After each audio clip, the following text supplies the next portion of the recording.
자, 여기서 이제 윤동주의 쉽게 쓰여진 시인데, 윤동주는 대표적인 일제강점기 때 시인이래요. 그쵸? 그러니까 윤동주 하면은 뭐 딱 기억하면 되냐면, 자아성찰, 자신을 되돌아보는 거, 자아성찰, 이걸 많이 기억을 하면 돼요. 그러니까 자기에 대해서 되게 반성을 많이 하고, 그리고 부끄러움이 많은 이제 시인이었어요. 왜 그러냐면 자기는 이제 교육받는 소위 지식인이잖아, 그치? 그런데 이때 당시에는 뭐였어? 일제강점기였잖아, 그쵸? 그러니까 할 수 있는 게 아무것도 없다라는 사실에 약간 그거에 대해서 많이 속상했던 그런 이제 시인이라고 보시면 돼요. 그래서 자아성찰하고 자기 반성하고 또다시 뭐 다짐하고 이런 시를 많이 썼다라고 생각을 하시면 돼요. 그 중에 시이기도 해요. 그래서 첫 번째 부터 한번 봐보면 창밖에 밤비가 속살거린데, 자, 밤비가 속살거린다라고 표현했으니까 전체적으로 사람처럼 표현한 거잖아요, 그치? 의인법 쓰였고, 특히 비도 그렇게 긍정적인 이미지는 아니죠, 그쵸? 그리고 또 밤에 내리는 거네, 그치? 그래서 밤비는 여기에서 부정적인 이제 상황을 의미한다라고 보시면 돼요. 그러면 시대적으로 봤을 때 어떤 상황인 거야? 일제 강점기를 상징하겠죠, 그쵸? 안 좋은 상황. 여기서는 속살거리는데, 육첩방은 남의 나라래요. 여기서 육첩방은 밑에 보면 딱 해석돼 있죠. 일본식 돗자리를 6장 크기의 만든 방이라고 보면 돼. 그러면 지금 나는 어디에 있는 거예요? 일본에 있는 상황을 얘기하는 거지, 그치? 여기서 남의 나라는 일본을 의미한다 라고 보시면 돼서, 이거는 윤동주가 일본 유학 시절에 쓴 시라고 보시면 돼요.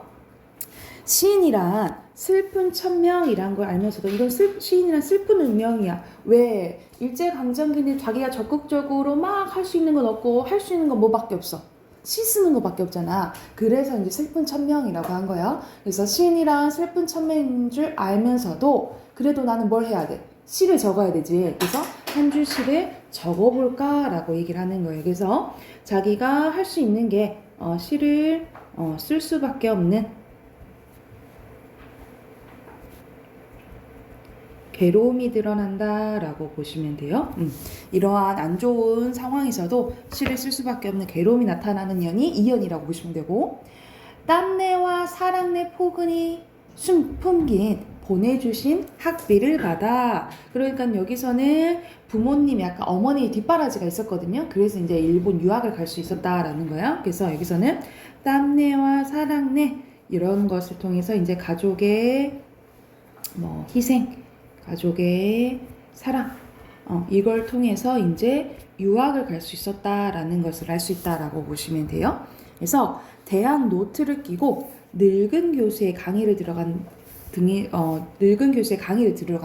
그냥 강의도 아니고 늙은 교수의 강의라고 표현했잖아, 그치? 이거는 약간 현실적으로 당연히 이제 배울 것도 있겠지만은 사실 일본에 가서 교육받는 게 실제적으로 자기가 일제강점기 때 살아가는 시민으로서 필요가 조금 있는 걸까? 조금은 현실과 좀 동떨어진 느낌을 얘기하고 싶은 거예요. 그래서 늙은 교수의 강의라고 표현을 한 거야. 그래서 여기서 늙은 교수의 강의는 뭐라고 해석을 할 수 있냐면, 시대의 현실과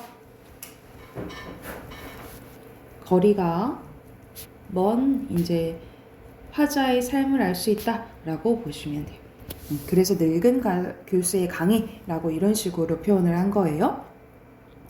생각을 해보면 어린 시절에 동물을 하나 둘 죄다 잃어버렸대. 이걸 통해서 왜 잃어버렸겠어? 그러니까 일본 때문에 그랬겠죠, 그치? 일제 탄압 때문에 주위 사람들이 잃어버린 거지. 그래서 여기서는 주위 사람들이 잃어버린 이제 상실감이 이제 드러나고, 나는 무엇을 바래서, 나 시적 화자가 직접적으로 드러나 있죠, 그쵸? 나는 무엇을 바래서 나는 다만 홀로 침전하는 것일까? 나 혼자 왜 가만히 이렇게 수긍한 채 가만히 있는 것일까? 침전은 가라앉는 걸 의미하는 거야. 나 혼자 왜 가만히 있지? 왜 현실에 수능해서 아무것도 못하고 이렇게 강의나 듣고 시나 쓰고 이러고 있지? 하고 이제 자기 반성을 하는 거야. 그래서 여기 부분은 현실에 수능하는, 옆에 써놓자. 현실에 수능하는 모습에 대하여 반성한다, 성찰한다 라고 보시면 되겠죠. 그러니까 지금 내 모습이 마음에 들어 안 들어? 내 모습이 마음에 들지 않는 걸 얘기를 하는 거예요. 인생은 살기가 어렵다는데 시가 이렇게 쉽게 쓰여지는 것은 어떤 일이다?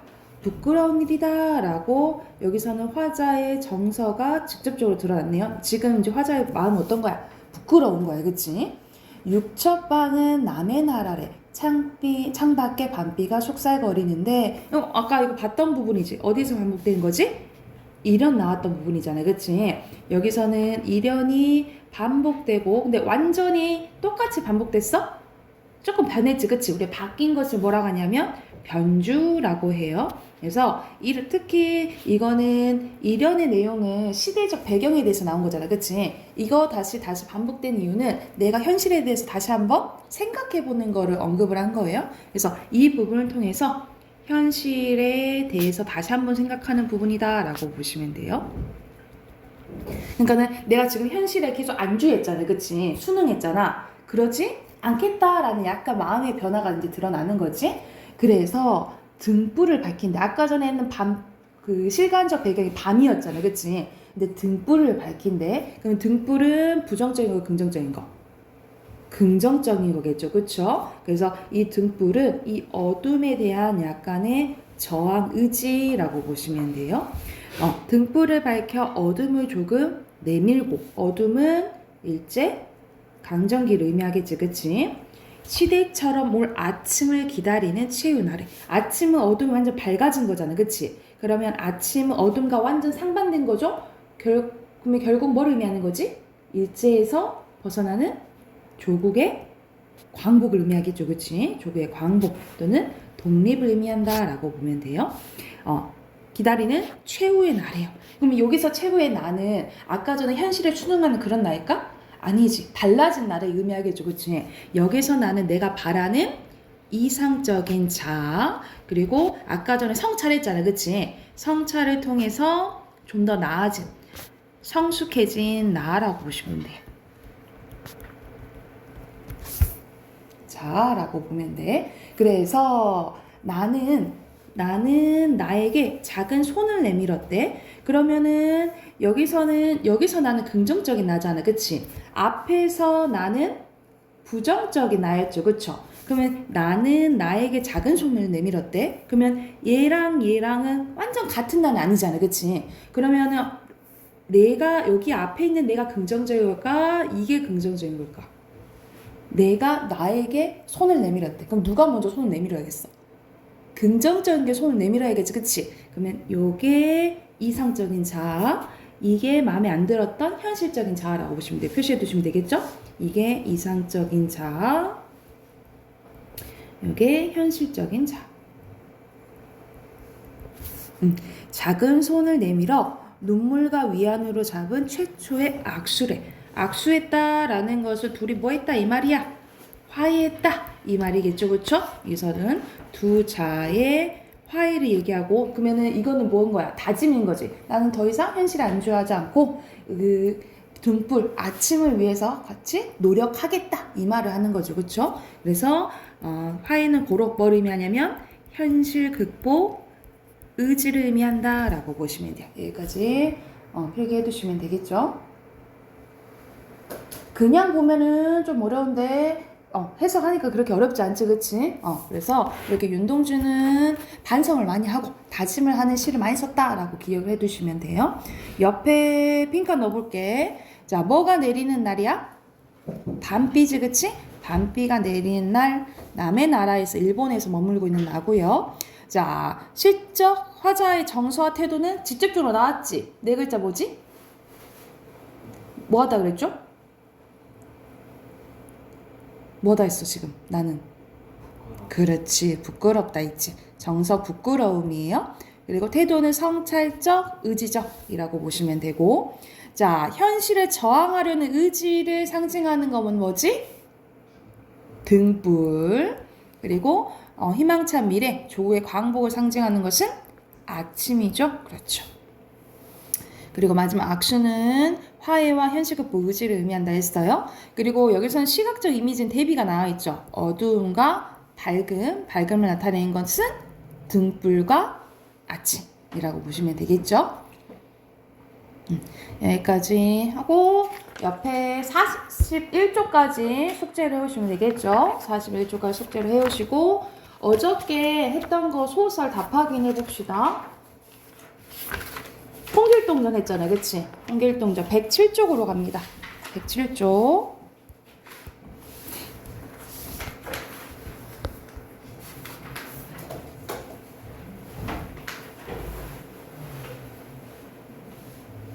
지금 언제 했어요? 이제 했어요. 선생님 어저께 그래 접어줬잖아. 문제는 풀었어요. 자, 1번에 알맞지 않은 것은 5번. 5번. 그렇지. 이거는 시점 바뀌지 않죠? 전치적 작가 시점이지. 그렇지? 2번에 내용 일치 문제래. 가장 적절한 거 고르는 거네요. 3번. 그렇죠. 3번. 그래서 입신양명에 욕망이 있으니까 막 이제 홍판사한테도 얘기하고 임금한테도 얘기하고 그러는 거지. 그렇지? 그리고 3번에 사회적 모습과 거리가 먼 것은 5번. 그렇죠. 이건 아니고 이것보다는 차라리 내가 그 홍일동 그 말했잖아. 내가 별스럽게 못 나가면 차라리 이렇게라도 해야 되는데 못하고 있다. 이 말한 거죠. 그렇죠?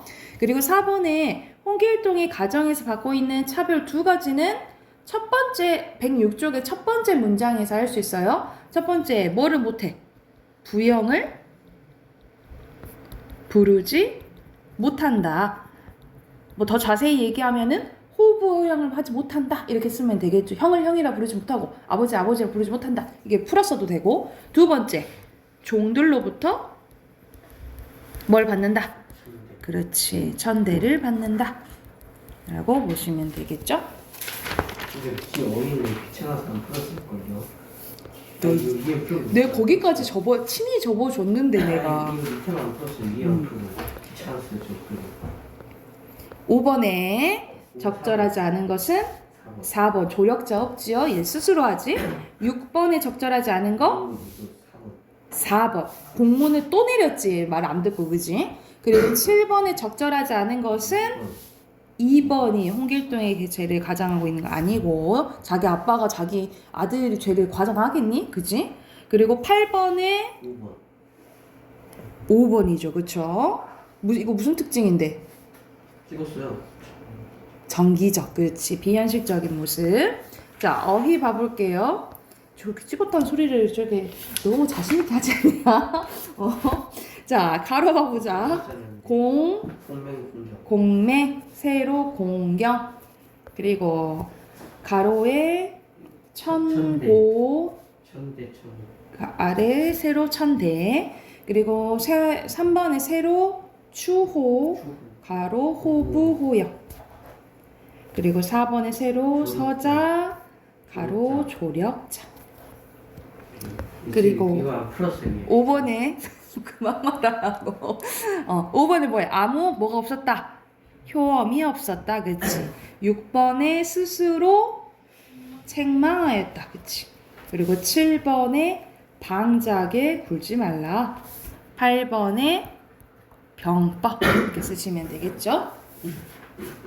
자, 오늘 할 부분도 이어서 고전 소설이에요. 그래서 이거 써보인다 이거. 아니야, 이거 좀 재밌어. 이거는 대표적인 그거예요. 영웅 소설이고 전쟁이 나와요. 그래서 군담 소설 이렇게 나온다라고 보면 돼. 문장 있는 것 같아요. 지금. 이거는 영웅 소설인데 대표적인 영웅의 일대기 구성이 있는데 이건 7단계예요. 그래서 영웅의 일대기 구성이 있는데 이거에 대해서 마지막에 뒤지지 않아요? 안 죽어요. 아니요, 맨날 뒤졌어요. 누가 죽어? 아니 맨날 죽었는데 진짜. 적이 죽지. 그러니까요, 저기 죽었어요.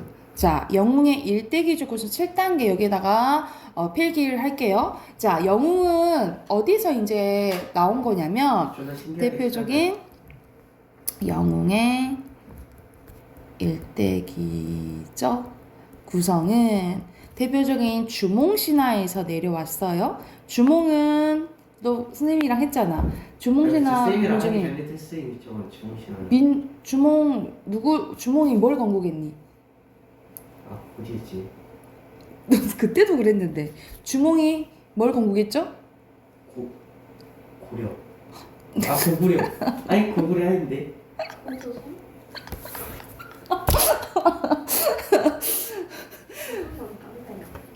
고조선은 당군 신하고요. 주몽은 고구려예요. 고구려 맞잖아요. 너 좀 왜 고려라 했잖아. 헷갈렸잖아요. 고구려를 이제 건국을 했는데 고려랑 원래는 고구려랑 이제 뭐하는 차이지? 우리가 이제 그 전에 나라가 이제 부여가 있었어요. 이제 부여에서 이제 건너와서 이제 고구려를 세운 게 주몽인데 이제 이 주몽의 신하는 그 아빠는 이제 하늘의 사람이고 뒤졌어요? 그리고 아니 하늘의 이제 신의 이제 혈통이고 엄마는 이제 물의 여신의 이제 혈통인 거예요. 그래서 하늘과 이제 물이 이제 바다가 만나서 태어났다라고 보는데 특히 그래서 어떤 혈통 아니고 사놓고 줬다 안 넣나요? 고귀한 혈통이라고 보시면 돼요. 네 하리보 사. 이거는 또 꺼내서 먹으라고 알아서. 아, 그래요? 응 먹어도 돼. 너네 입 심심하면 가서 먹어도 돼. 자먹거나 했을 때 먹어. 너네들 먹으라고 사놓은 거니까 먹으면 먹어도 돼요. 왜 먹어요? 심지어 또 영화에서 막 2시간 반 온라인 하다가요. 응. 개새끼가 따로 없어졌죠. 너 입 조심해. 자, 고귀한 혈통이고 그 다음에 주몽이 너 어디서 태어났다라고 들었죠? 아래에서 태어났잖아, 그치? 그래서 비정상적인 출생이 있어요. 출생이 있어요. 그리고 서울 백병원에서 태어났어요. 왜요? 자, 그리고 어떻게 이제 능력이 있는데 어떤 능력이 있죠? 주몽은? 활을 잘 쏘고 말을 조금 이쁘게 할래? 활을 잘 쏘고 말을 잘 타지, 그치? 그래서 비범한 능력이 있다라고 보시면 돼요. 비범한 능력. 쌤 말을 잘 타고 못 타고 막 이렇게. 자, 그리고 그렇다 보니까 얘가 뛰어나잖아. 그러니까는 이 부여의 왕자들이 질투를 하겠죠. 그래서 결국 주몽을 약간 처치하려고라고 해요. 처치하려고 하는데 그래서 당연히 위기가 있겠죠. 약간 위기가 있는데 그래서 이제 막 도망을 가는데 앞에 물이 이제 흘러가는 거야. 큰 강이 있는 거야. 그래서 건널 수가 없으니까 자기가 내가 하늘의 누구의 이제 자식이고 물의 이제 누구 자식이고 이렇게 얘기를 하니까 그 물고기와 자라들이 막 모여가지고 다리를 만들어줘요. 그래서 이건 이제 조력자의 도움을 받아서 위기를 극복하게 됩니다. 근데 또 위기가 와요. 또 위기가 와. 이 뒤에 위기를 또 극복을 하겠죠. 또 위기 극복을 하고 뭘 달성하냐면 위협을 달성하게 되는데 이 위협은 뭐를 한 거야? 나라를 건국한 거죠. 고구려를 이제 건국하게 됐다라고 보시면 되겠죠. 그래서 이 구성으로 이게 주몽의 이제 영웅의 일대기적 구성인데 이것과 구성이 비슷한 작품들이 계속 나온다라고 보시면 돼요. 그래서 이제 유충렬도 봐보자. 고귀한 혈통이고 비정상적인 출생, 비범한 능력을 가져요. 근데 어릴 때 위기를 이제 극복하고 이제 업적을 세우고 해피엔딩으로 끝나게 되는 그 구조라 생각하시면 됩니다. 그래서 앞부분 줄거리 한번 봐볼게요. 명나라 고관인 유심이 늦도록 자식이 없어 한탄하다가 부인과 함께 남학 형산에 치성을 드리고 특이한 태무를 꾼 뒤 영웅의 기상을 지닌 아들을 얻어 그 이름을 유충렬이라고 지었다라고 하는 거야. 그런데 유심의 정적인 그러니까 적이다 이 말이야. 간신 정한담과 최일기는 이 유심한테 누명을 씌우고 유심은 부인과 어린 충렬을 두고 귀양을 떠나게 됩니다. 이 상황인 거야. 이때 정한담과 최일기는 유주부를 이제 유심을 얘기하는 거죠. 적소로 귀양 보낸 후 마음이 교만해져 별당으로 들어가 옥간도사를 보고 천자를 도모할 묘책을 물었습니다. 이 천자는 고로 임금까지 어떻게 쳐보려고 하는 거야. 도사가 문 밖에 나와 천기를 자세히 보고 들어와 속삭였대. 천상의 참태성이 황성에 비쳤소이다. 신이한 영웅 하나가 황성 안에 살고 있어서 도모하기 어려울 것 같아요 라고 얘기를 하는 거야. 그럼 여기서 이 영웅은 누굴 얘기하는 거야? 그렇지. 유충렬이 있어서 안 될 것 같은데요? 라고 얘기하는 거야. 한담이 일기에게 말했대. 내 생각하니 유신이 연만하에 자식이 없는 고를 수년 전에 형산에서 산제라고 자식을 얻었답니다. 이제 도사의 말씀의 황성의 영웅이 있다니 의심하건대 유심이 아들이 아닌가 합니다 하고 유충렬 때문이네 하고 눈치를 챈 거예요. 일기가 대답했대. 적실히 그러하면 유심의 집을 결단된 후환이 없게 함을 옳을까 합니다. 누굴 죽여라, 유충렬을 죽여라 라고 한 거지. 두 사람은 나조 10여 명을 차출해 그날 삼경에 밤늦게 유심의 집에 둘러싸고 화약과 염초를 갖춰 일시에 불을 놓으라고 지시했대요. 이때 장부인이, 그러니까 유충렬의 엄마, 유주부와 이별하고 충렬을 대고 한숨으로 세월을 보내고 있었는데, 이때 밤 삼경에 호련히 한 노인 나타나 홍선을 하나 들고 붉은 부채를 하나 들고 와서 부인에게 흔들었대. 오늘 밤 삼경에 별난이 있을 것이니 이 부채를 가지고 있다가 화강이 일어나거늘 부채를 흔들며 소원 담작을 은신하라, 숨어라. 불이 잦아들면 충렬을 데리고 남천을 바라고 도망가라 라고 한 거야. 꿈으로 뭘 알려준 거예요. 미리 일어날 것을 암시를 해준 거지, 그치? 그러니까는 이 한노인이 어떤 역할을 하는 거야? 조력자, 그렇지. 조력자 역할을 하는 거고, 이거는 조금 말이 안 되잖아, 그치? 비현실적인, 정기적인 요소라고 보시면 돼요. 장부인이 놀라서 깨어보니까 꿈이었다라는 거야. 그런데 충렬은 깊이 잠들어 있고, 과연 근데 진짜 꿈에 나타났던 뭐가 있었어? 홍선이 있었다라는 거죠. 그래서 홍선은 어떤 역할을 하냐면 꿈에 대한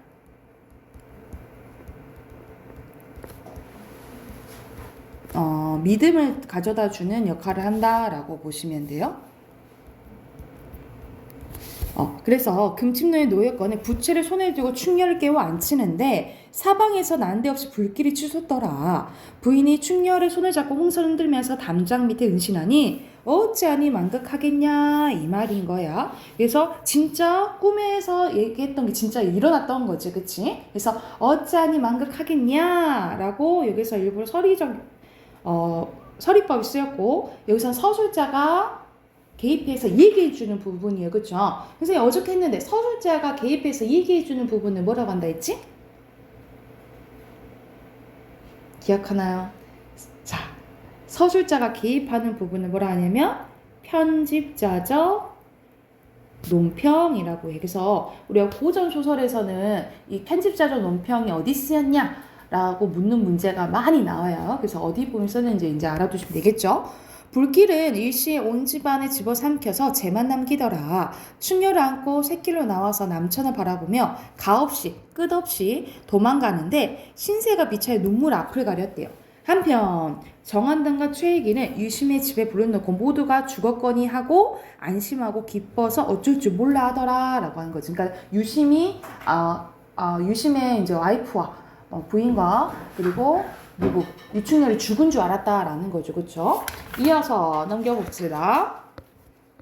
자, 또 중요한 줄거리 이제 나와 있는데, 정한담의 지시를 받은 도적들에게 자기 엄마 장부인도 끌려가고 충렬은 살아남아 강희주를 만나서 그의 사위가 됩니다. 그러나 또 강희주마저 정한담에게 기양을 가게 되고, 충렬은 광덕산 도승을 만나서 도수를 배우게 되는데, 이 사람들이 다 어떤 역할을 한다는 거야?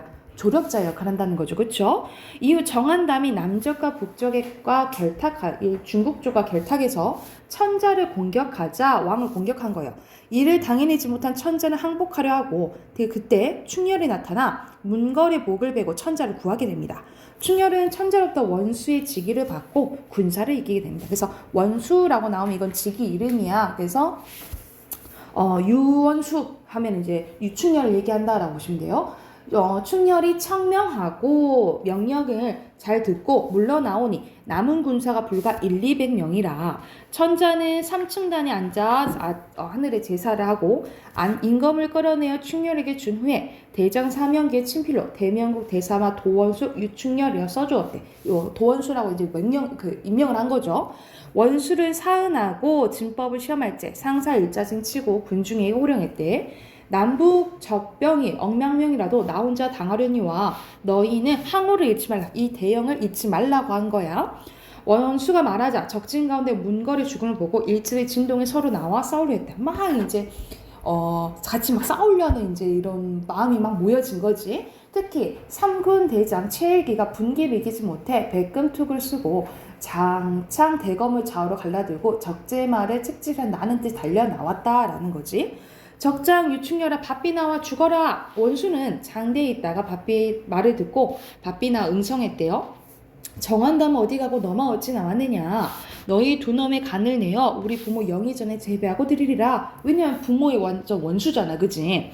말이 끝남과 동시에 장성광이 번듯하여 일기가 가진 장창 대검이 부서졌대요. 최애기는 크게 놀라서 철퇴를 쳐봤지만 원수의 일신이 안 보이니 어이하겠냐라는 거야. 여기서는 원수의 몸이 안 보였대. 이것도 피부만 능력을 가진 거잖아, 그치? 비현실적이죠. 그래서 여기서도 전기적인 요소가 있고, 그리고 어이하겠냐라는 또 서술자의 개입이 들어있지, 그치? 여기서는 편집자적 논평도 해당된다라고 보시면 돼요. 두 개 다 써놓으시면 되겠죠? 전기적인 요소, 편집자적 논평 부분. 적진 중에 옥간도사 싸움을 구경하다 크게 놀라며 급히 쟁처 불러모으니 일기가 겨우 본진으로 돌아와 정신을 잃었는지라. 원수는 북적 선봉 마령을 죽이고 공중에서 소리쳤대. 정한다마 바삐나 죽기를 재촉하라. 니놈도 이어가 주겠다. 그래서 공중에서 소리쳤다 했잖아, 그치? 이것도 다 전기적인 요소인 거죠, 그쵸? 목소리만 들리고 모습은 보이지 않자 군사들은 혼란에 빠졌다라는 거예요. 여기 밑줄 그은 부분 다 전기적인 요소인 거예요. 한담은 용상을 치며 소리쳤대. 억만군중에 충렬을 잡을 자가 없느냐? 라고 얘기할 때 한담이 직접 나서려고 하자 최일기가 말렸대요. 대장은 참으세요. 소장이 가겠습니다. 라고 한 거지. 기운을 차린 최일기는 말에 다시 올라 나는 듯이 달려들어 소리쳤다. 적장 유충년은 어제 못다한 싸움을 하자라고 하니까 원수는 적진을 바라보고 나는 듯이 들어가 혼실일광이 되어 가는 줄은 모른다. 원수는 장성과 휘둘러 최일기의 머리를 베어버렸다라는 거지. 그래서 원수는 뱃머리를 칼끝을 깨어내어 천자 전에 앞에 바쳤다라는 거예요. 그래서 여기서는 이제 먼저 누구를? 최일기를 처치하고 나머지는 정한남도 처치해서 이제 영웅적인 면모를 보이고 이제 해피엔딩으로 끝나게 된다라고 보시면 됩니다. 그래서 이 부분이라고 보시면 돼요. 앞에 빈칸 넣고 빈칸 안 넣어 넘어갔죠, 그렇죠? 여기 빈칸 넣을게. 여기서는 뭐로서의 전형적인 특징을 가진 거야? 당연히 영웅이겠죠, 그렇죠? 영웅이고 그리고 이때에 어디 서술자 개입 나왔고 비현실적인 요소는 전기적인 요소죠, 그치? 전기적인 요소 나왔다라고 보시면 되고 114쪽 빈칸 여기서는 영웅적 인물과 적대자 나오고 누가 도와주죠? 강희주, 강도상 도승이 도와주지. 그래서 조력자의 역할이 나와 있다라고 보시면 돼요. 빈칸 조력자고 여기서는 군담 소설 이런 게 많이 나오는데 그때 당시에는 전쟁이 많이 일어나서 대표적인 이제 병자호란 그 전에는 임진왜란 일어났었고 이제 병자호란이 일어났었는데 임진왜란은 특히 나중에 우리가 이순신 때문에 이기긴 했지만 많은 피해를 이제 받았었고 이제 얼마 되지 않아서 병자호란이 일어났었는데 병자호란은 거의 완전 패배를 한 이제 전쟁이에요. 그래서 이 병자호란에 대해서 되게 백성들이 힘들었을 거 아니에요, 그치? 이거에 대해서 울분과 복수심을 표출하고 자긍심을 회복하기 위해서 보통 전쟁에서 이기는 이제 소설이 많이 나온다라고 보시면 돼요. 그래서 이 부분 알아두시고 밑줄 쭉 그어 놓으세요. 민중의 심리를 반영해서 이러한 스토리를 가진 소설들이 많이 쓰여졌다라고 생각을 하시면 됩니다. 그래서 대표적인 병자호란이라는 배경을 가진 소설은 박시전이라는 소설이 있거든요. 그래서 박씨라는 여자가 복수를 해주는 그런 스토리가 나와요. 그래서 이런 민중들의 심리가 많이 반영돼 있다. 이거는 우리가 교과서에서도 많이 수록돼서 시험 기간에 많이 나오는 부분이거든요. 그래서 어떤 부분이 많이 나오냐면 왜 이런 이제 소설이 쓰여지게 됐냐. 그래서 이런 민중의 심리가 많이 반영됐다. 이런 거를 보통 서술형으로 많이 나와요. 알아두시면 되겠죠. 117쪽까지 또 숙제로 해 오시고, 비문학 해봅시다. 비문학 빌게요.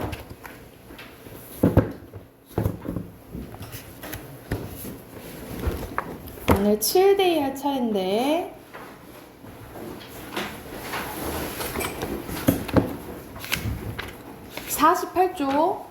48쪽 여기 먼저 문제 풀고 보면 같이 볼게요. 바로 옆에 49쪽 풀어보게요.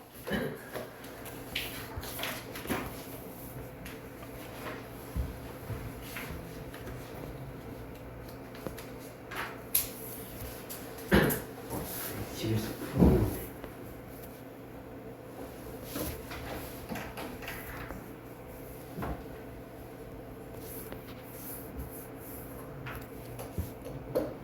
나타내는데 우리 민족이 과거에 흰옷을 즐겨 입어 백이민족을 불렸던 것을 고려하면 이 흰색은 우리 민족과 아주 가장 가까운 색으로 볼 수 있다라는 거지, 그치? 그래서 여기서는 흰색의 의미 나와 있죠, 그쵸? 어디에 나와 있어? 첫 번째 문장이 나와 있죠, 그쵸? 여기가 중심 문장이고, 그리고 핵심어는 흰 바탕에 대한 설명이겠지, 그치?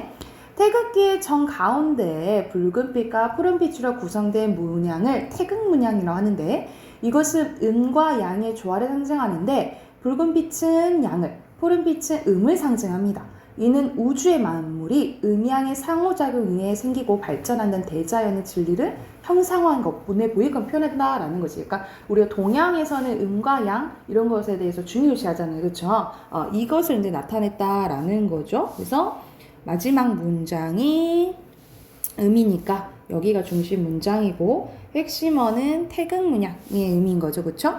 마지막은 내 모서리에 있는 검은 선을 사괴라고 부르는데, 이것은 음과 양이 서로 변화하고 발전하는 모습을 선으로 표현을 한 거래요.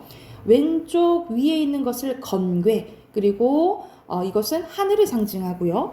한편 오른쪽 아래에 있는 것은 곤괴, 땅을, 왼쪽 위에 있는 것은 감괴, 물을, 왼편 아래에 있는 것은 이괴 해서 불을 상징해서 이걸 건곤감리라고 부른다라는 거지. 그래서 이것과 태극 문양은 중심으로 이제 조화를 이룬다라고 보시면 돼요. 그래서 이거는 음과 양이 어떻게 발전하고 조합을 이루는지 이거에 대해서 나온 거지. 이거는 사계의 의미죠, 그렇죠? 결과적으로 태극기에는 우리 선조들이 중요하게 생각했던 뭐의 가치가?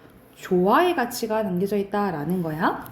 또한 태극기는 우주와 더불어 끊임없이 창조와 번영을 추구하는 우리 민족의 이상을 품고 있다. 그러므로 태극기를 함부로 다루거나 태극기에 담긴 뜻을 잊어버려서는 안 된다라는 거죠, 그렇죠? 그래서 결과적으로 태극기는 전체적으로 어떤 게 담겨져 있다 이 말이야. 조화가 담겨져 있다라는 거죠, 그렇죠? 그래서 첫 번째 문장이 포괄한 문장이다라고 보시면 돼요. 자, 문제 바로 보면 우리나라 국기는 태극기지, 그치? 그리고 2번 가보자. 2번은 중심 문장, 선생님이랑 같이 했죠? 2번이죠, 그쵸? 그리고 3번에 적절하지 않은 거 몇 번이에요? 3번. 태극 문양은 지구가 중심이 아니라 우주의 만물에 대해서 나온 거잖아요, 그치? 3문단 보면 나와 있죠, 그쵸? 그리고 4번에 답할 수 있는 부분으로 적절한 것은 각각의 요소의 의미죠, 그쵸? 그래서 4번에 3번이고, 5번에 적절하지 않은 것은 5번이죠. 의미는 변해왔어? 변해온 게 아니지, 그치? 의미가 어떤 건지 각각의 이제 요소에 대해서 나온 거니까 시간 순서도 아니고요. 자, 해당하는 거 우리 뒤에 지문도 우리 풀고 확인해 볼게요. 이거는 뒤에 어휘 문제까지 푸세요. 52쪽까지 푸시면 돼요. 52쪽까지.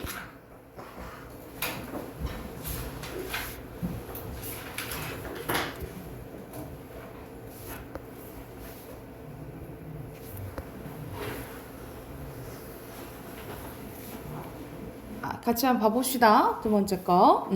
여기서는 앞에서는 태극기에 대해서 여기서는 음악에서 나오죠, 그치? 여기서는 이탈리아의 대표적인 작곡가 안토니오 비발디에 대해서 나오는데, 바이올린 연주자이기도 했던 그가 작곡한 대표적인 바이올린 협주곡으로 사계가 있다라고 이제 언급이 나오네요. 그래서 마지막 문장이 중심 문장이고 핵심어는 안토니오 비발디 또는 뭐 사계 해도 맞겠죠? 사계는 말 그대로 사계절을 노래하고 있는 바이올린 협주곡인데 본래 화성과 창의 시도라는 협주곡 집의 일부로 만들어졌으나 사계절을 묘사한 앞에 네 곡이 자주 연주되면서 앞에 네 곡을 따로 떼서 사계라고 이제 부르게 됐대요. 그래서 각 봄, 여름, 가을, 겨울로 붙어 있고 각각 3악장으로 돼 있다라는 거죠. 그래서 여기서는 사계에 대한 설명이 나왔지, 그치? 핵심은 당연히 사계겠죠? 사계 중 봄은 싱그러운 햇살과 작은 새들의 지저김, 얼음이 녹은 시냇가에서 물이 솟는 모습을 묘사하고, 여름은 천둥과 번개를 묘사하며 시작하는데 가뜩이나 더운 날씨에 모기들이 사람들에게 달려드는 모습을 표현함으로써 무덥고 지루한 여름날의 모습을 그리고 있고요. 가을은 수확을 기뻐하는 농부와 화창한 가을 날씨, 그리고 가을날의 사냥을 즐기는 모습과 마을 사람들의 춤과 노래를 통해서 가을의 결실의 계절임을 드러내고, 마지막 겨울은 눈과 바람을 통해 추위와 차가움을 표현했다라는 거야. 그리고 마지막에는 매서운 겨울도 봄에게 자리를 내어준다라는 것을 묘사해서 이처럼 계절의 변화를 음악으로 표현하고 있다라는 점에서 사계는 음으로 된 풍경화다라는 거죠. 그러니까 음악을 들으면서 어떤 모습인지 상상이 된다 이 말이야. 그래서 이걸 포괄한 문장은 마지막 문장이 되겠죠. 그렇죠? 마지막 문장이 중심 문장이고 핵심어는 그대로 사계라고 보시면 됩니다. 비발디는 사계 외에도 여러 곡을 작곡하며 협주곡의 형식을 확립했는데 후세까지 큰 영향을 미쳤다라는 거. 이 영향을 미쳤다라는 것은 어떤 영향력을 가해지다 이 말이잖아요. 그치? 그러면 이런 문제는 여러분 바로 10번 문제는 바로 풀 수가 있는 거예요. 그치? 본문 안 보고도 그치? 그러면은 10번에 몇 번이겠어요? 3번이게 되겠죠. 그치? 10번엔 3번이 되는 거야. 그리고 특히 바흐가 그의 작품을 편곡할 그 기법을 익힌 것이 알려지면서 전 세계가 다시 비발디를 주목하게 되는 계기가 되기도 했다. 그래서 편안하게 한번 사계를 들어보는 게 어떠냐 하고 마지막에 의도했네, 그치? 그래서 여기서는 비발디의 음악사적 의의에 대해서 정리해줬다라고 보시면 되겠죠. 그래서 비발디가 마지막 핵심어라고 생각을 하시면 돼요. 자, 6번에 4개죠? 6번에 4개고, 자, 7번에 중심 문장 같이 했으니까 1번이고요. 8번에 적절하지 않은 거, 여기서는 오히려 바흐가 비발디의 영향을 받았다고 했죠? 사문단에 8번에 4번이고 9번에 5번이죠. 각각 이제 계절에 대해서 나왔으니까. 아까 10번은 같이 했었고 10번에 3번. 뒤에 어휘 확인해 볼게요. 자, 1번에 순서대로 기법, 2번에 결실, 3번에 주목, 그리고 4번에 진리예요. 그리고 5번에 묘사, 6번에 추구, 8번에 확립, 8번에 제시. 그리고 9번은 순서대로 1, 4, 2, 3으로 숫자를 써놓으시면 돼요. 그리고 13번에 1번 구성되어 있다는 거 이루어진 거죠. 분석한 것은 나눈 거죠. 3번이에요. 여기까지 됐나요? 오케이. 오늘은 이제 우리 일주일 후에 보니까 숙제 8대2 해오세요. 58쪽까지 58쪽까지 숙제로 해오시면 돼요. 오케이. 문법 꺼냅시다.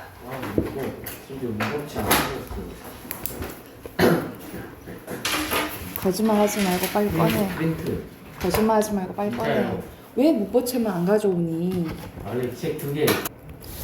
자, 우리 어저께 품사 했었죠, 그치? 우리 국어의 품사는 총 몇 품사? 9품사, 그치? 9품사고 나누는 기준이 크게 3가지 있다 했죠? 형태, 기능, 의미. 이 표가 머리에 있어야 돼요. 형태는 변하냐 안 변하냐. 변하면 가변어, 변하지 않으면 불변어라고 했죠, 그쵸? 그리고 기능에 따라서는 5가지로 나눠지는데 유일하게 변하는 게 용언이고요. 이거는 이제 서술어 기능을 한다 했어. 그리고 문장에서 가장 중요한 게 체언, 그리고 다른 말을 꾸며주는 것, 수식언, 그리고 다른 단어와 단어의 문법적인 관계를 나타내주는 관계연, 그리고 혼자 쓰이는 독립어, 이렇게 5가지가 되는 거야.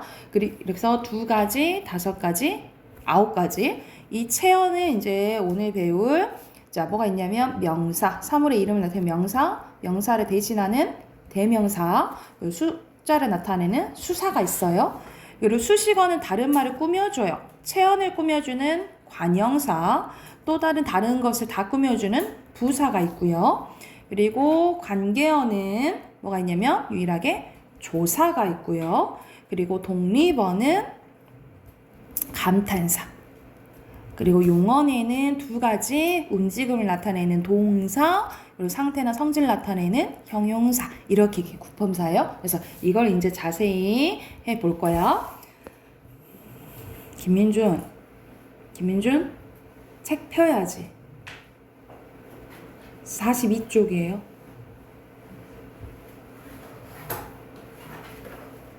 너는 네가 하고 싶은 것만 할 순 없잖아. 네가 문법을 어려워하고 하면은 더 해야 될 거 아니야. 근데 지금 한 거 아니잖아. 제대로 해서 들어. 알겠어? 너한테 지금 얘기하느라고 용주랑 가연이한테 피해주고 있잖아 지금. 언제까지 그럴 거야?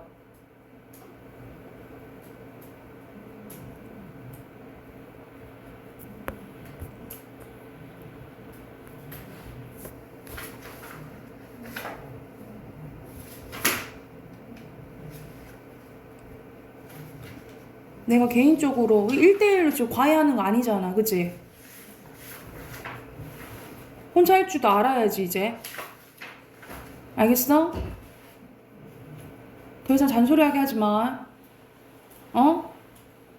대답. 응? 잔소리하게 하지 마. 자, 명사부터 볼게요. 자, 명사는 이름 명자에다 말 사자여서 구체적인 대상이나 추상적인 대상의 이름을 나타내는 단어를 명사라고 해요. 그래서 여기서는 이제 꼭 다 그런 건 아니고 대표적으로 2가지가 나왔네. 구체적인 대상이나 추상적인 대상이요. 구체적이랑 추상적은 반대 개념을 생각하면 되거든요. 구체 명사는 눈에 보이는 거. 그래서 구체적인 대상의 이름을 나타내는 단어는 말 그대로 구체 명사라고 해요. 구체 명사라고 하고, 추상적인 것은 눈에 보이지 않는 것. 개념 대표적인 게 행복 나오죠. 행복은 우리가 느끼는 거지 눈에 보이는 거 아니잖아. 그치? 기쁨, 참을성 이런 것들은 추상명사라고 보시면 됩니다. 그래서 구체랑 추상은 얘가 반대 개념으로 생각을 하면 돼. 근데 명사는 이것만 있는 게 아니고 옆에 봐보자. 명사의 종류 기다리기 조금 있죠. 이거 옆에 잠깐 봐볼게. 자, 고유성의 유무에 따라서 고유는 특정한 사람이나 사물의 이름을 나타내는 걸 고유명사. 그래서 유일하게 하나 있으면 고유명사로 생각하시면 돼요. 예를 들어서 뭐 한강, 서울, 영희 아니면 우리가 경복궁 이런 거 하나 있잖아요. 그치? 유일하게 뭐 하나 있으면 고유명사. 우리가 이런 거는 책상이라고 부르죠. 종류가 달라도 책상 이렇게 부르잖아요. 그치? 그래서 같은 종류의 대상을 두루 쓰이면 보통명사 이렇게 부른다라고 보시면 돼요. 그러니까 가연이란 이름이 다 많을 수 있지만 너란 존재는 하나잖아. 그치? 이런 건 고유명사라고 생각하시면 됩니다. 그리고 자립성의 유무에 따라서 혼자 쓸 수 있으면 자립명사, 혼자 쓸 수 없으면 의존명사라고 해요. 그래서 의존명사 한번 봐볼게. 대표적인 게 것, 따름, 대 이게 있는데 예를 들어서 나는 할 것이다 라고 했을 때 뭐 할 수 있다, 할 것이다 했을 때 봐봐. 것이다.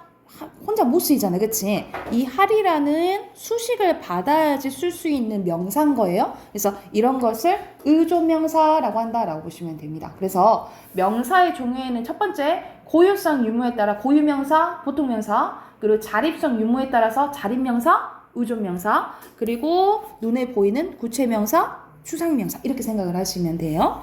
자, 명사의 특성 봐볼게. 자, 문장에 쓰일 때 형태가 변해요, 안 변해요? 변하지 않아요. 이거를 무슨 어라고 한다고? 불변어라고 한다고. 불변어고요. 그리고 누구랑 짝꿍이냐면 조사랑 결합을 합니다.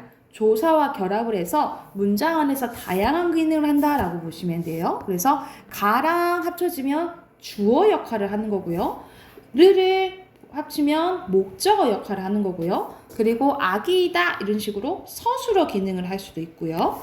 아기의 하면서 이거는 관형어 역할을 하는 거예요. 이거는 이제 문장 성분인데 이거 품사 다 하고 뒤에서 이제 배울 거야. 자, 그리고 앞말에 꾸밈을 받습니다. 앞말에 꾸밈을 받을 수가 있어요. 그래서 구불구불하니 뭘 꾸며줘? 길 꾸며주지, 그치?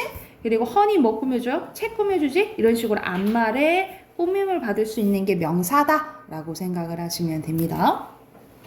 자, 이 명사에 관련된 거는 바로 문제 풀고 넘어갈게요. 42, 43 있잖아요. 이게 명사에 대한 문제니까 문제 풀고 답 확인하고 바로 넘어갈게요. 바로 풀어보자. 42, 43.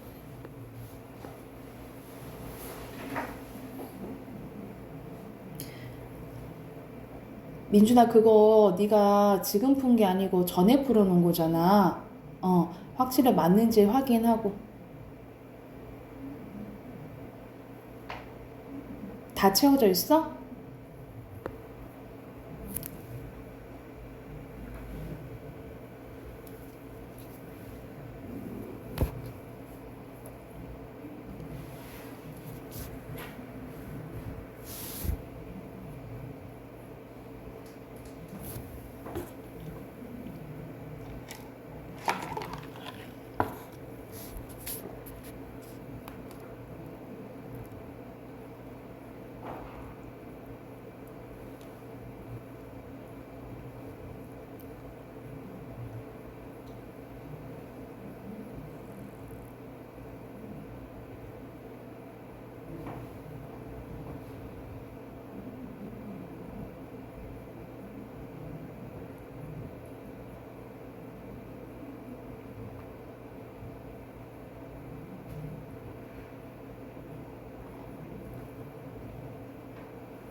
다 했나요? 아직?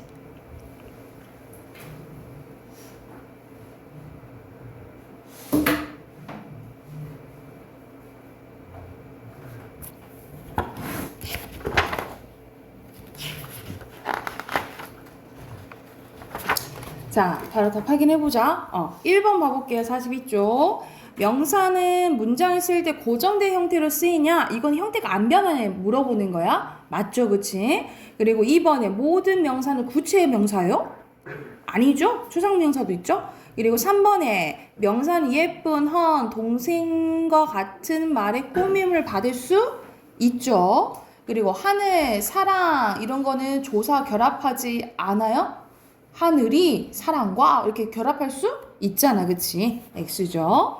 자, 여기서는 명사를 모두 찾아 쓰라고 했는데 선생님 간단하게 선생님은 동그라미 칠게요. 5번에 철수, 밥. 6번에는 도전이에요. 그는 대명사예요. 그리고 7번에 친구, 외국, 여행. 그리고 8번에 하늘, 구름. 이렇게만 명사입니다. 그리고 여기서는 구체명사는 선생님 네모 수상명사는 이렇게 표시할게. 자, 구체명사는 순서대로 독수리, 추상이 아니고 선생님 미안해. 독수리, 구체, 그리고 추상, 구체, 추상, 구체 이렇게 되겠죠. 그죠? 그리고 1번에 11번에 운동을 텔레비전을 을을 한 것은 목적어 역할을 하는 거예요. 그래서 이건 목적어는 동작의 대상을 얘기하는 거거든요. 그래서 디귿이고요. 하늘이 영수가 이거는 주어 역할을 하는 거예요. 그래서 주체가 되는 거예요. 그래서 니은 그리고 아름다우니 꽃을 내가 책을 꾸며주죠. 그쵸? 안마를 수식을 받으니까 기억입니다. 그리고 여기서는 조사 이와 결합해서 주어 역할을 하는 것은 동생이죠. 그리고 안마의 꾸밈을 받는 것은 예쁜이 뭐 꾸며줘요? 화단 꾸며주지 그치? 그러니까 명사는 화단이죠. 됐나요? 이어서 자 명사 다음에 대명사 가볼게요. 이 대명사는 앞에 나오는 명사를 말 그대로 대신해 주는 거라고 생각을 하시면 돼요. 그래서 사람, 사물, 이 장소의 이름을 대신해서 가리키는 단어로 이거 이제 종류가 나옵니다. 자, 사람이나 사람의 이름을 대신할 수 있고 사물의 이름을 대신하고 장소의 이름을 이제 대신을 합니다. 그래서 보통 이제 사람의 이름을 대신하면 인칭대명사라고 해요. 인칭대명사. 그리고 사물이나 장소 이름을 대신 나타내면 지시대명사라고 한다라고 보시면 돼요. 그래서 가르키는 거야. 그래서 인칭은 1인칭, 2인칭, 3인칭으로 나뉘어지는데 옆에 나와 있다. 옆에 1인칭 가볼게요. 1인칭은 나, 너, 저희. 그리고 2인칭은 너, 너희, 당신. 3인칭은 그, 그녀, 그분. 그래서 1, 2, 3인칭으로 나뉘어지고요. 그리고 나뉘어지는 거 지시는 이, 그, 저 생각하면 돼. 이거는 누구한테 가까운 거야? 이거는 나한테 가까운 거지, 그치? 그거는 너한테 가까운 거겠지, 그쵸? 저거는 둘 다한테 먼 거. 그래서 이, 그, 저 생각을 하면 돼. 그래서 지시대명사다라고 보시면 되고요. 대명사의 특징 봐볼게. 이것도 형태가 변해요, 안 변해요? 안 변해요. 이것도 무슨 불변어, 그치? 불변어고. 자, 이것도 조사와 결합해서 문장에서 다양한 기능을 합니다. 그래서 전체적으로 이건 체언에 속하잖아. 체언은 조사와 짝꿍이야. 잘 붙어서 나타나. 그래서 조사와 결합해서 다양한 기능을 한다라고 보시면 됩니다. 이것도 앞말에 꾸밈을 받긴 하거든요. 근데 명사에 비해 제약이 있다라고 보시면 되니까는 거의 봐봐. 새가 친구 꾸며줄 수 있지. 근데 새 그녀를 만나도 좀 이상하죠. 그쵸? 이런 식으로 약간 대명사는 꾸밈을 받는데 뭐가 있다? 제약이 있다. 라고 보시면 되겠죠. 그래서 크게 지금은 이제 중등가정이라 대명사의 종류에 대해서 자세히 배우진 않는데 나중에는 이제 이 인칭, 지시대명사, 인칭대명사에도 더 자세히 배우거든요. 예를 들어서 뭐 부정칭, 뭐 미지칭 이런 것도 이제 배워요. 근데 여기서는 크게 인칭인지 뭐 지시인지 이 정도만 구별해 두시면 될 것 같아요. 이것도 해당하는 문제 옆에 있죠. 45쪽 문제 풀고 넘어갈게요. 옆에 풀어봅시다. 45쪽.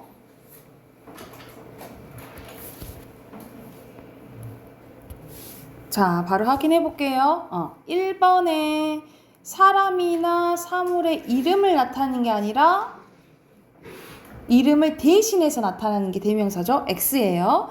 2번에 오, 3번에 오, 4번에 형태가 변해요? 안 변하죠. 그쵸? 그리고 5번에 꾸밈을 받을 수 있는데 조금은 제약이 있다 그랬지. 그치? 그리고 6번에 오예요. 그리고 대명사 골라볼게요. 이것, 저희. 8번에 우리, 여기 이렇게 고르시면 되고 자 거기는 강릉을 그리고 너는 현경이죠. 그리고 그분은 외할머니 그리고 그것은 오징어 순대죠. 그리고 사람의 이름을 대신 가리키는 단어인 것은 여기서는 너 이것 중에 고르는 거야. 너 그분이고요. 그리고 사물의 이름을 나타내는 건 그것, 장소를 나타내는 것은 거기 이렇게 고르시면 되겠죠. 이거 플러스. 오케이. 46쪽 이어서 봐볼게요. 46쪽 세 번째 수사입니다. 수사는 어디까지 나와요? 47쪽까지 할 거예요. 수사의 개념은 시작하지 수량이나 순서를 나타내요. 수량은 말 그대로 양을 얘기하는 거야. 그래서 우리가 수량을 나타내는 수사를 뭐라고 하냐면 양수사라고 해요. 양수사. 그리고 순서를 나타내는 것은 뭐 첫째, 둘째, 서수사라고 합니다. 그래서 수사의 종류에는 양수사와 뭐가 있다? 서수사가 있다라고 보시면 되고요. 자, 수사의 특징은 문장에 쓰일 때 형태가 변하지 않아. 이것도 마찬가지로. 그래서 무슨 불변어. 이것도 뭐 명사와 대명사 같이 조사 결합해서 다양한 기능을 하고요. 앞말의 꾸미를 받을 때 이것도 명사에 비해 뭐가 있다? 이것도 제약이 있어요. 그러니까는 앞말에 꾸미를 받는 거의 명사가 받지 대명사나 수사가 거의 받지는 않는다라고 생각하시면 돼요. 근데 여기서 봐야 될 게 우리가 뒤에 이제 뭘 배울 거냐면 무조건 숫자가 나온다 해서 다 수사는 아니에요. 뭘 구별해야 되냐면 수사와 수관형사를 구별할 줄 알아야 돼. 이제 관형사를 이제 뒤에서 배울 건데 이 관형사는 뭘 꾸며주는 거냐면 우리가 앞에서 체언 배웠죠, 그치? 체언을 꾸며주는 거예요. 체언을 꾸며주는 건데 수사랑 수관형사 구별할 줄 알아야 돼. 예를 들어서 봐봐. 사과 하나가 있다 라는 문장과 사과 한 개가 있다 라는 문장이 있어요. 여기서 숫자를 나타낸 것은 하나랑 한이지, 그치? 근데 이건 둘 다 수사가 아니고 달라요. 여기서는 봐봐. 하나 옆에 가가 있죠. 그럼 얘는 뭐랑 결합한 거야? 조사랑 결합한 거야. 조사랑 결합할 수 있다라는 것은 얘가 뭐라는 소리예요? 체언이란 소리예요. 그래서 얘는 뭔 거야? 수사인 거야. 이해됐어요? 근데 여기서 똑같은 간데 뭐에 붙어 있어? 개에 붙어 있지? 그러면 얘가 무슨 소리라는 거야? 체언이란 소리인 거야. 얘는 체언 중에 혼자 쓸 수는 없는 우리가 혼자 쓸 수 없는 명사를 뭐라 외웠지? 의존 명사라 배웠죠. 그쵸? 얘는 의존 명사, 단위를 나타내는 단위 의존 명사야. 그러면 한이 뭐 꾸며주고 있어? 개 꾸며주고 있지, 그치? 그러면 얘는 뭐란 소리예요? 관형사라는 소리다라고 보시면 돼요. 그래서 하는 역할에 따라서 다르다라고 보면 돼. 그래서 이거 예시문 써놓읍시다. 이거는 수사랑 수관형사 구별하는 방법이에요. 그래서 수사는 옆에 뭐가 붙어야 되고 조사가 붙어야 되고 관형사 뒤에는 뭐가 붙어야 되냐면 체언이 있어야 된다라고 보시면 돼요. 이게 구별법이다라고 보면 돼요.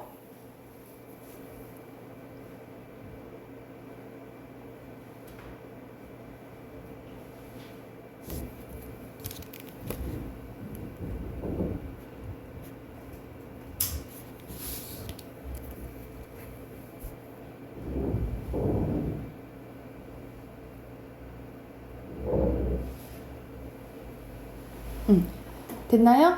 오케이. 그러면 46쪽, 47쪽은 숙제로 해오세요. 47쪽까지 숙제로 해오시면 됩니다.